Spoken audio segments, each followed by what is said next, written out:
मैं पूछता हूं, जब प्रभु श्री राम का राज्य था, श्री कृष्ण का राज्य था, तब पाकिस्तान तो नहीं था, तब तो अफगानिस्तान नहीं था, तब बांग्लादेश तो नहीं था, तो सब एक थे। जब पूरा ये सब एक थे तो उस समय क्या वहां मस्जिद का निर्माण भरत लक्ष्मण ने किया जाके, क्या शत्रुघ्न ने किया जाके, क्या महाबली हनुमान जी ईंटें लेके गए थे वहां मस्जिद बनवाने के लिए संभल में? वो हरिहर मंदिर था, है और रहेगा। ये लोग नेता कभी वक्फ के नाम पर, कभी संभल के हरिहर मंदिर के नाम पर, कभी वर्षों तक बाबरी मस्जिद के नाम पर, कभी अयोध्या के नाम पर, कभी मथुरा के नाम पर, कभी वाराणसी के नाम पर लोगों को गुमराह करते हैं, हिंदू मुस्लिम में टकराव लाते हैं, अपनी राजनीतिक रोटियां सेकते हैं, अपने चुनाव की बात करते हैं। इनका उद्देश्य, इनका चुनाव बेटी है, इनका चुनाव रोटी है, राजनीतिक दल चलाना उनकी जिंदगी है। ये वर्षों वर्ष से चली आई समस्या है कि वो हरिहर मंदिर है, हरिहर मंदिर को ऐसे बनाया गया, और ये बहुत जगह ऐसी हैं। क्या आप ताजमहल को, तेजोमहल मंदिर है उसके ऊपर ताजमहल बनाया गया, इसीलिए कुतुब मीनार की मस्जिद, कुतुब मीनार की जो कुतुब मीनार है उसके नीचे मंदिर है, जामा मस्जिद के नीचे मंदिर है, इसीलिए ऊंचाई पर बनाया जाता है, इसीलिए ऊंचा करके बनाया जाता है कि उस समय की ताकतें थी, उस समय लोगों का धर्मांतरण कराया गया। ये लोग क्या करते हैं, बड़ी प्लान और साजिश के साथ, इसीलिए मस्जिदें ऊंची होती हैं, क्योंकि ये मंदिर को तोड़कर उसकी हाइट को दबाकर नीचे ज्यादा तोड़ फोड़ नहीं करते हैं, वो पूरा ऊपर बनाकर, चबूतरा बनाकर उसके ऊपर। अखिलेश यादव जी विपक्ष की राजनीति करते हैं, प्रतिपक्ष की राजनीति करते हैं। वो यही हिंदू मुस्लिम, वो टिकट भी देते हैं मुस्लिम को देखकर, वो ये चीजें करते हैं, लेकिन उन्हें इससे ऊपर बढ़ना चाहिए। जो ये बोल रहे हैं, जो ये कर रहे हैं, जब वो अपना डीएनए पता करेंगे, जब अपने परदादा परदादा पीढ़ी दर पीढ़ी देखेंगे, जब अपने वंशजों को देखेंगे, जब उनको याद करेंगे, तो वो भी सनातनी पाए जाएंगे। सनातन धर्म इस दुनिया का सबसे प्राचीन धर्म था। वो पथराव था ये भावना पर कि एक कैसे हो गए, वो पथराव था महाराष्ट्र में कैसे जीत गए, ये पथराव था हरियाणा में कैसे जीत गए, ये पथराव था कुंदरकी में कैसे जीत गए, ये पथराव इस भावना को दर्शाता था जिसकी वजह से ये सब हुआ। यही नेता आदरणीय अखिलेश यादव जी या ओवैसी साहब तब नहीं बोलते हैं जब उदयपुर में सर तन से जुदा कर दिया जाता है एक टेलर का। उसका दोष क्या था? कपड़े सिलना, और अपने दुकान पर सलमान खान और शाहरुख खान की फोटो लगाकर कपड़े सिलना उसका गुनाह था, लेकिन सर तन से जुदा कर दिया गया। बदायूं में क्या बच्चों के साथ किया गया आपने सबने देखा है, खुलेआम देखा है। पुलिस की वर्दी पर पथराव किया उन्होंने, उत्तर प्रदेश की कानून व्यवस्था पर पथराव किया उन्होंने, उत्तर प्रदेश के लॉ एंड ऑर्डर पर पथराव किया उन्होंने, उत्तर प्रदेश की सरकार पर पथराव किया कि तुम कैसे शांति ला दोगे, तुम कैसे अमन ला दोगे, तुम कैसे चमन ला दोगे। अरे ये अमन बेच देंगे, ये चमन बेच देंगे, इनका बस चले तो ये उतार के मुर्दों के सर कफन बेच देंगे। नमस्कार सर, जिस तरीके से आप ये देख रहे हो कि बहराइच का मामला तो ठंडा ही नहीं हुआ था, इतने में संभल में भी ये घटना हो गई, किस नजर से देख रहे हो आप? अब आप समझ रहे हैं कौन लोग हैं करने वाले। हाँ। आपने कही बाबा अमरनाथ की यात्रा पर लाशें बिछ जाती हैं, माता वैष्णो देवी की यात्रा पर जाने वाले यात्रियों की बस में गोलियां चलती हैं, माता वैष्णो देवी की धार्मिक यात्रा पर जाने वाले लोगों की जम्मू की रेलवे स्टेशन पर बमबार्डिंग होती है, मौत होती है। सोमनाथ मंदिर तोड़ा गया, सोमनाथ मंदिर को तोड़कर उसे वहां मस्जिद बनाई गई, तोड़ा गया, बर्बाद किया गया।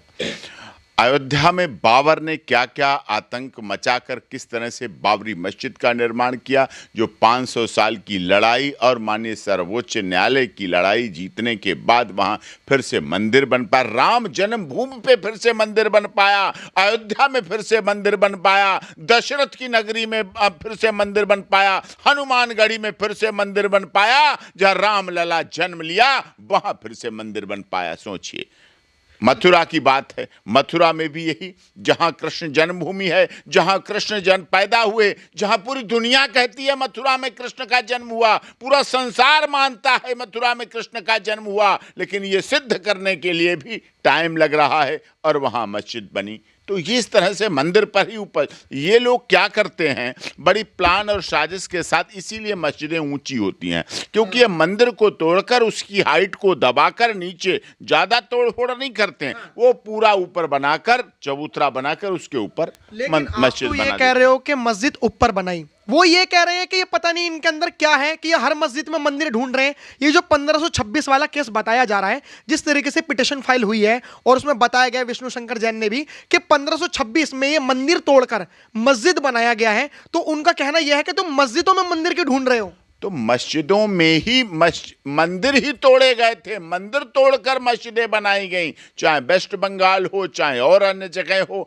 बाबर आया, आपने देखा, याद होगा पद्मावत का आंदोलन, पद्मावत को किस लिए सामूहिक जौहर करना पड़ा, किस लिए जौहर की कहानी क्या झूठी है, जौहर किया पद्मावत ने, हजारों रानियों के साथ जौहर किया। उसका कारण था अकबर की दुष्टशीलता, अकबर की चरित्रहीनता, इसलिए वो ऐसा हुआ। और ये लगातार चला आ रहा है। मुगलों ने जिस तरह से हाँ खिलजी, हाँ उस समय खिलजी की बात थी, पद्मावत वाले मामले में, सॉरी, पद्मावत में खिलजी किस तरह से चला, और खिलजी ने ऐसा करके किया जिसकी वजह से पद्मावत में सामूहिक वो हुआ। तो आपने स्टार्टिंग करी बाबर से, बाबरी मस्जिद से, ओवैसी का भी बयान रुकने का नाम ही नहीं ले रहा। ओवैसी ने कहा था कि देखो मेरे मुसलमान भाइयों, मैंने कहा था जब बाबरी मस्जिद का जो सुप्रीम कोर्ट में ऑर्डर आया, तब से ये हमारी सारी मस्जिदें खोद खोद कर अपने मंदिर निकालेंगे। बाबरी मस्जिद देनी ही नहीं चाहिए थी, राम मंदिर बनवाना ही नहीं चाहिए था। नहीं, तो यही तो उनकी सोच है, वो इसी सोच की विचारधारा।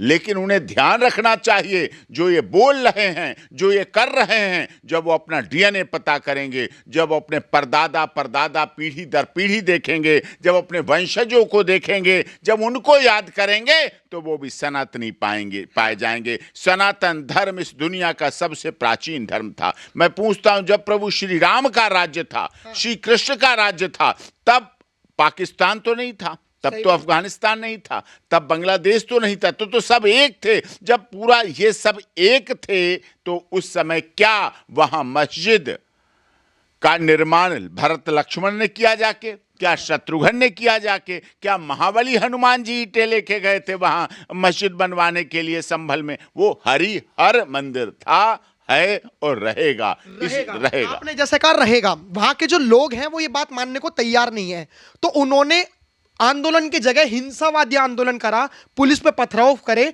और पुलिस ने बदले में फायरिंग करी। फायरिंग में 3 लोग डेड हुए और उन्होंने कहा कि फायरिंग नहीं है, ये मर्डर है। ओवैसी कह रहे हैं कि आप भी मानते हैं मर्डर है? नहीं, देखिए क्या पथराव आपने देखे, पूरे सड़क पर पथराव थे, पत्थर पड़े हुए थे, पूरी सड़क पर ईंटें थी, पत्थर थे, टुकड़े थे ईंटों के।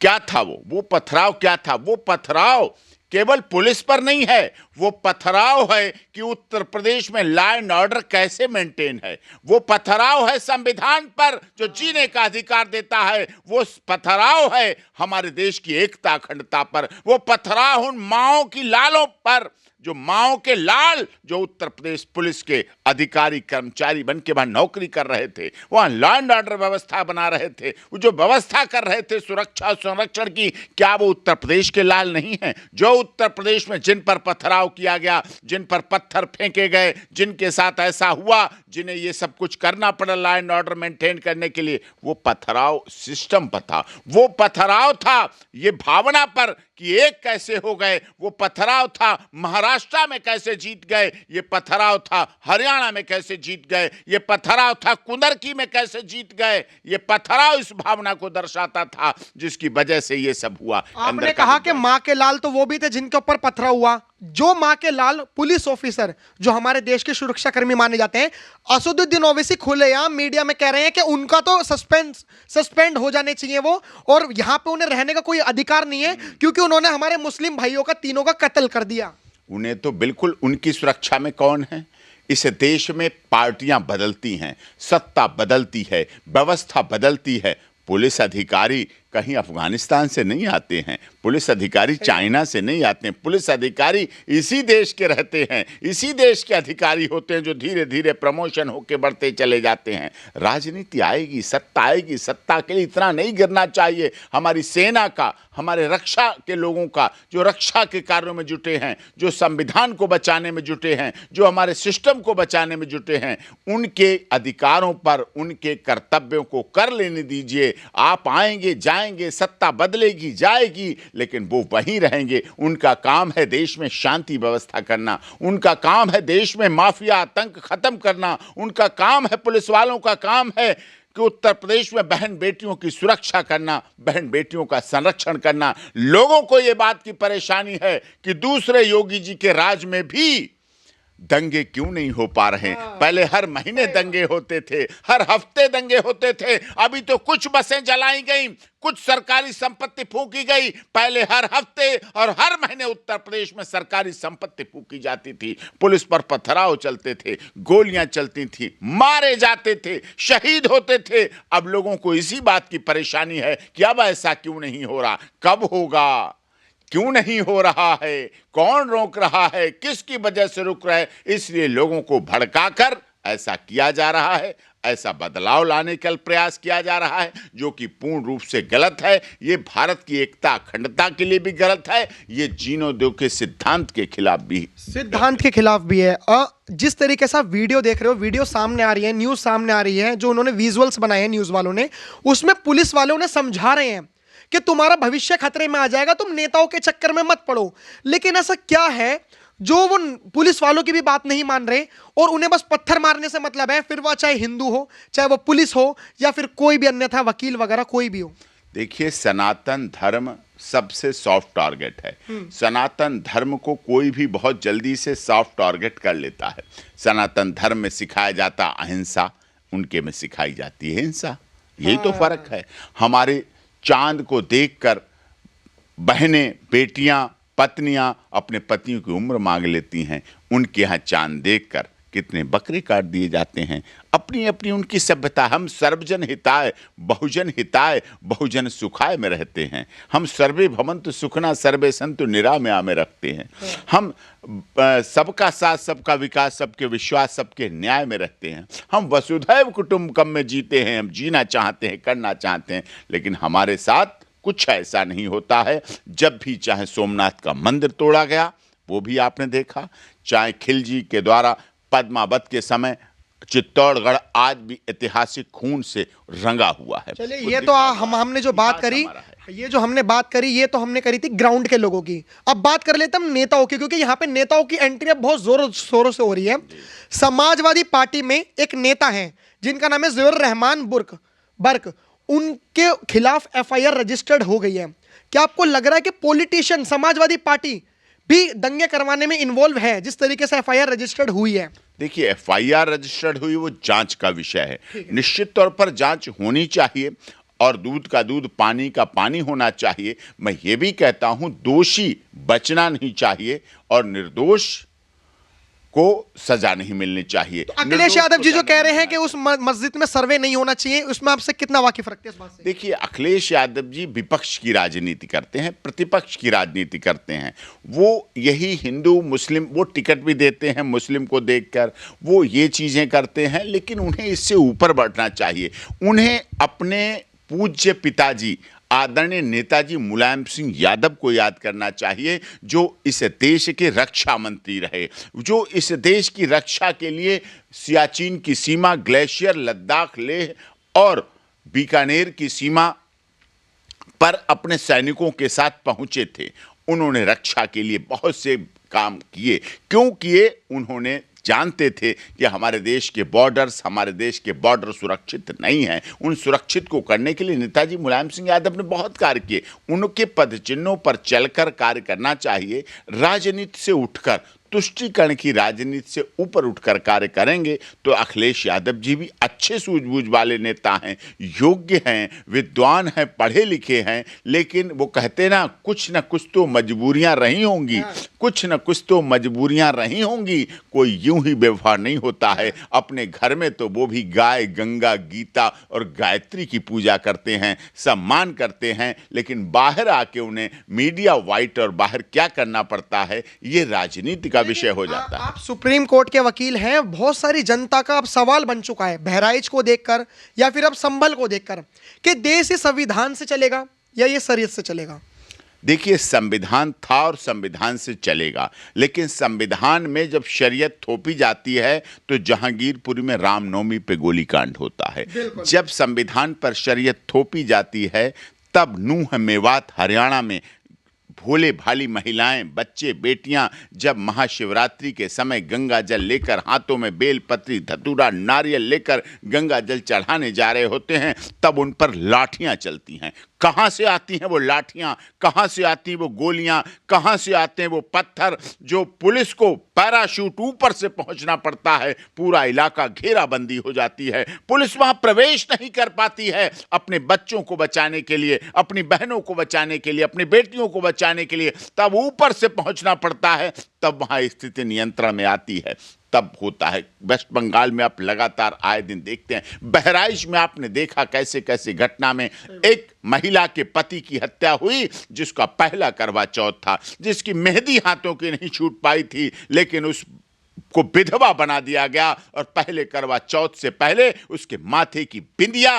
और माथे का सिंदूर और हाथों की मेहंदी और हाथों की चूड़ियां और गले का मंगलसूत्र तोड़कर उसके पति की अंतिम चिता पर डाल दिया गया। तो ये दृश्य देखा है इस देश ने। आपने देखा जब लोग नहीं बोलते हैं, यही नेता आदरणीय अखिलेश यादव जी या ओवैसी साहब तब नहीं बोलते हैं जब उदयपुर में सर तन से जुदा कर दिया जाता है एक टेलर का। उसका दोष क्या था? कपड़े सिलना और अपने दुकान पर सलमान खान और शाहरुख खान की फोटो लगाकर कपड़े सिलना उसका गुनाह था, लेकिन सर तन से जुदा कर दिया गया।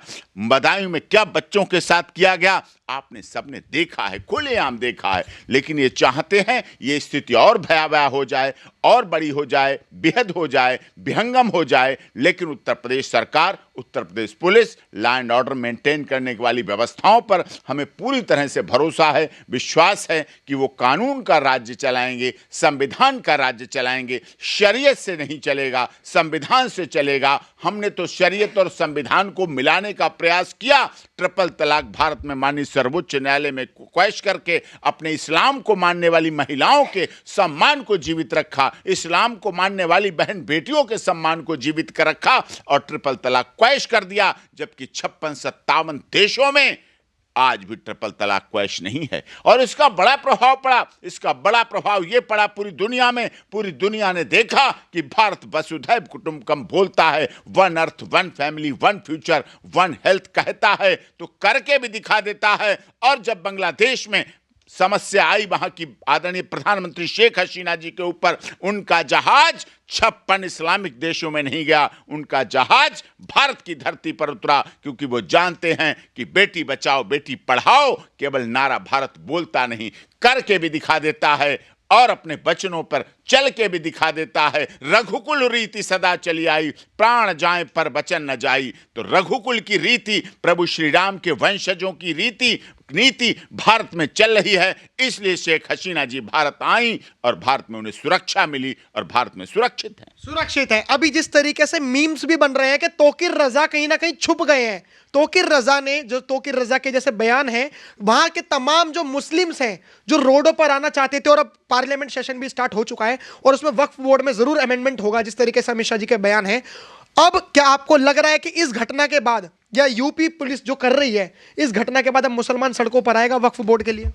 नहीं, बात वक्फ बोर्ड तो है ही नहीं। वक्फ बोर्ड का क्या है? इस देश की सबसे अधिक संपत्ति किसके पास है? आर्मी के पास। बिल्कुल। दूसरी संपत्ति रेलवे के पास, लेकिन तीसरी संपत्ति वक्फ पे पास है। क्या मतलब?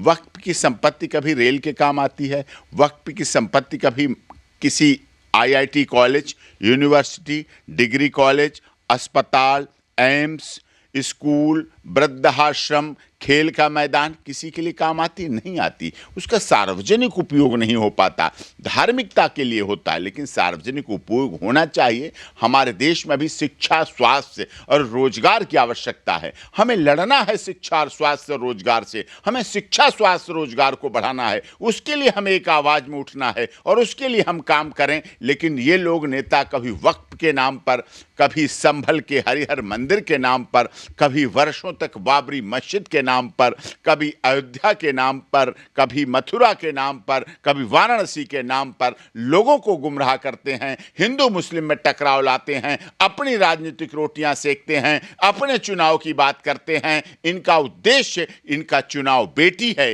इनका चुनाव रोटी है, राजनीतिक दल चलाना उनकी जिंदगी है। आपने अभी बीच में कहा उस मस्जिद को मंदिर, क्या आप भी मान चुके हो कि वो मंदिर ही है? सब वहां के लोग बता रहे हैं, वर्षों से बता रहे थे। आज की समस्या नहीं है, ये वर्षों वर्ष से चली आई समस्या है कि वो हरिहर मंदिर है, हरिहर मंदिर को ऐसे बनाया गया। और ये बहुत जगह ऐसी हैं। क्या आप ताजमहल को, तेजोमहल मंदिर है उसके ऊपर ताजमहल बनाया गया, इसीलिए कुतुब मीनार की मस्जिद, कुतुब मीनार की जो कुतुब मीनार है उसके नीचे मंदिर है, जामा मस्जिद के नीचे मंदिर है, इसीलिए ऊंचाई पर बनाया जाता है, इसीलिए ऊंचा करके बनाया जाता है कि उस समय की ताकतें थी, उस समय लोगों का धर्मांतरण कराया गया, उस तरह समाज में ऐसा किया गया। हर व्यक्ति मुसलमान नहीं ऐसा होता है, लेकिन कुछ लोगों की ऐसी सोच होती है कि ऐसा करने का काम करें। देश का मुसलमान तो चाहता है। कुदरकी में हुए चुनाव के बाद 60% मुस्लिम थे, उन्होंने योगी जी के कार्यों पर मुहर लगाई। महाराष्ट्र के मुसलमानों ने, महाराष्ट्र में मुसलमान हैं, लेकिन महाराष्ट्र के मुसलमानों ने भारतीय जनता पार्टी और भारतीय जनता पार्टी अलायंस के कार्यों पर, उनके देश के कार्यों पर, उनके रोजगार के लिए कामों पर, उनके स्वास्थ्य के लिए कामों पर, उनके शिक्षा के लिए कामों पर, उन्होंने देश के उत्थान के लिए कामों पर मुहर लगाकर पूर्ण बहुमत से तीसरी बार महाराष्ट्र में भाजपा अलायंस को सरकार बनाई, हरियाणा में बनाई। हर जगह मुसलमान हैं, लेकिन वो विकास को अब तरजीह देते हैं, अब वो समाज के उत्थान को तरजीह देते हैं, अब वो शांति को तरजीह देते हैं। दंगे होने को वो तरजीह नहीं देना चाहते, क्योंकि मारने वाले कुछ ही लोग थे जिन्होंने उन पुलिस वालों में केवल उत्तर प्रदेश पुलिस की वर्दी देखी। उन पुलिस वालों में नहीं देखा कि वो कोई ना कोई मुरादाबाद, संभल, बिसौली, एटा, इटावा, अलीगढ़, शाहजहांपुर, बरेली, पीलीभीत या गढ़मुक्तेश्वर, ब्रजघाट का कोई ना कोई तो उनमें युवक होगा, कोई ना कोई तो ऐसा युवक होगा जिसने पुलिस की नौकरी की और उसमें जाकर, लेकिन उन्होंने उस पुलिस की वर्दी पर पथराव किया, उन्होंने उत्तर प्रदेश की कानून व्यवस्था पर पथराव किया, उन्होंने उत्तर प्रदेश के लॉ एंड ऑर्डर पर पथराव किया, उन्होंने उत्तर प्रदेश की सरकार पर पथराव किया कि तुम कैसे शांति ला दोगे, तुम कैसे अमन ला दोगे, तुम कैसे चमन ला दोगे। अरे ये अमन बेच देंगे, ये चमन बेच देंगे, इनका बस चले तो ये उतार के मुर्दों के सर कफन बेच देंगे, ये कफन बेच देंगे, कफन बेच देंगे। जिस तरीके से आपने देखा कि इन्होंने बहुत ही अपना वक्तव्य रखा, आप क्या राय रखते हैं हमें कमेंट बॉक्स में जरूर बताएं। देखते रहे खबरें भारत। धन्यवाद। जय हिंद।